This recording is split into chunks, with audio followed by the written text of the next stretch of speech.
Dad, the Niners, where would you say they rank in the NFC West right now or Okay. moving forward? Okay. I mean, I think it's obvious. The best team is either Seattle or the Rams. Close, close. I tend to think Seattle, but I could see the Rams beating them too. The Niners are the third best team, but it's not close. The Rams and the Seahawks are very competitive with each other. The Niners are in another category below them. So they're third, but a distant third, and Arizona is negligible for a while, so they don't count. In Yep. addition, when I look at the schedule next season, they have to play in their division. So I give them 2 wins over Arizona. They'll split with the Rams. And they'll lose twice to Seattle. So they'll be 3-3 in their division, which isn't horrible, but it's mediocre. I think it's interesting. They've fallen behind these two teams because while the Niners have been holding on to this group of players they've had since I was at the Press Democrat, the Seahawks and Rams have reloaded, and the core of their team or the best players on their team have been drafted by them in the last 2-3 years. And I think the Niners, I don't think they were really thinking about the Seahawks. They were always looking at the Rams as the team to catch in the NFC West. And I think they thought maybe we're a year behind them in terms of our reload, but Matthew Stafford's getting old and pretty soon this is going to be our division. But it's like, no. This is going to be Seattle's division for a long time. It doesn't matter who the quarterback is. They have an incredible coach, an incredible defense, an incredible general manager and they seem to have the 49ers number. So that's really deflating. The Niners aren't going to inherit the NFC West. They're going to have to figure out a way to catch the Seahawks, and that's going to be tough. And catch the Rams. Yeah, that's true. Now, if Stafford goes down and Jimmy's their quarterback, that might even things out. But Stafford looks great right now. So let's look at their future, Iggy. I'm saying if they have a good defensive coordinator next season, not a guarantee because we don't know what's going to happen with Salah. They're going to get back Warner and they're going to get back Bosa, and some of the young players may develop. Still, I'd have to see a pass rush. I don't see a pass rush. Yeah, they need a pass rush. They got Bosa. Who knows who he'll be, but they need a guy on the other side. But I'm saying the defense will be better. But the offense, Iggy, 3 points and then 6 points, that's worse than discouraging. It's an insult. It's an insulting offense. So what do they need on that offense? We always said the offensive line, let's leave them out for a minute. Iggy, they need a running back or two. Now, everybody on the broadcast, Christian McCaffrey is a great all-purpose player. The offense goes through him. I have the utmost respect for him, Iggy.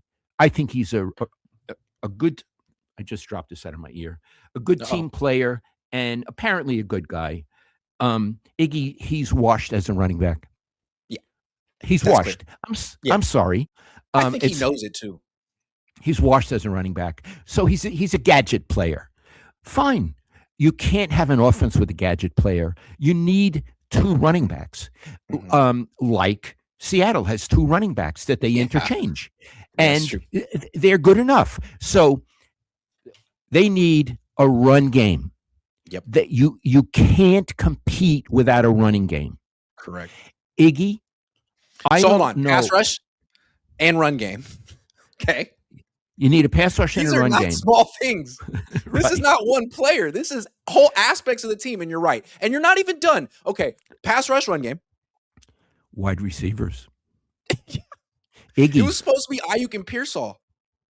Okay, Ayuk is out of the question. He'll never be back.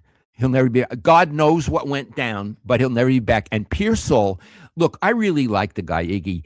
You made fun of him taking the jump shots, and he's so nice to you. He's a good guy, and he's gifted, but he has to, and he's brave. I really like him. He played with hurt. He played after getting shot. I mean, he's brave, but he may not be physically stout enough to play in the league. I'm not saying he isn't. He has to prove it. But aside from him, Iggy, they don't have a wide receiver. And he's iffy. Who's their wide receivers? Yeah. I mean, I like Ricky, and I want to give him the benefit of the doubt, but just this isn't a moral judgment. From the Niners' perspective, going into this offseason, how do you think about Ricky? Do you say, this is a guy who's going to be a cornerstone of our offense next season? Or do you say, this is a guy we really can't rely on? We love him when he's healthy, but he hasn't been healthy very much.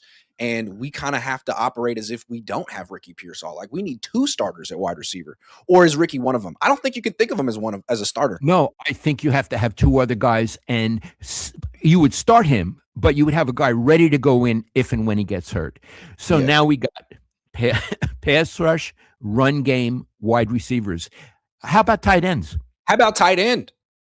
I mean, George Kittle, great player. Is he playing next year? He might play a few games. And will he be good? I don't know. So, Iggy, I think he's a non-factor for next season. I would think so. You have to approach next season like you're not going to have him, and anything you get is a bonus. Yeah.